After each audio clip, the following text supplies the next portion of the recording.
സംസ്ഥാനത്ത് ലഹരിക്കെതിരെ നടപടികൾ കർശനമാക്കുമ്പോൾ വാഹനങ്ങളില്ലാതെ നെട്ടോട്ടമോടി തൃശൂർ അന്തിക്കാട് എക്സൈസ് വകുപ്പ്. തൊണ്ടി മുതൽ വരെ സ്റ്റേഷനിലെത്തിക്കുന്നത് ഓട്ടോയിലും ടാക്സി കാറിലുമാണ്. വകുപ്പ് തലത്തിലെ നിരുത്തരവാദപരമായ സമീപനമാണ് എക്സൈസിന്റെ പ്രവർത്തനം താളം തെറ്റാൻ കാരണമെന്നാണ് ആക്ഷേപം.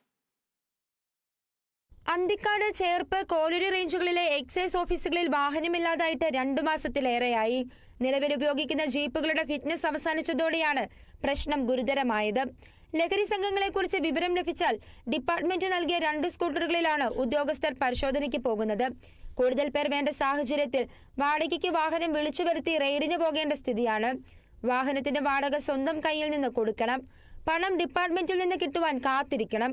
ഈ പ്രദേശത്ത് ലഹരിയുടെ ഏറ്റവും വലിയ ഉപയോഗം നടക്കുന്ന ഒരു ഏരിയ കൂടിയാണ് എൻ്റെ പ്രദേശം, താനിയം എന്ന പ്രദേശം. ഒരു പ്രതിയെ പിടിച്ചാൽ അത് കൊണ്ടുവരാനുള്ള ജീപ്പോ അതിനുള്ള സൗകര്യങ്ങളോ ഇല്ലാത്ത രീതിയാണ്.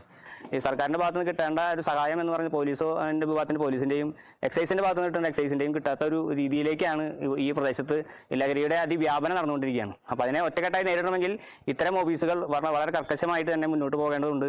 അതുപോലെ തന്നെ സമീപത്തെ പൊതുജനങ്ങളും എല്ലാവരും കൂടി സഹകരിച്ചാൽ മാത്രമാണ് ഇതിനെ ലഹരിയെ ഈ പ്രദേശത്ത് നിന്ന് നിർമ്മാർജ്ജനം ചെയ്യാൻ സാധിക്കുകയുള്ളൂ.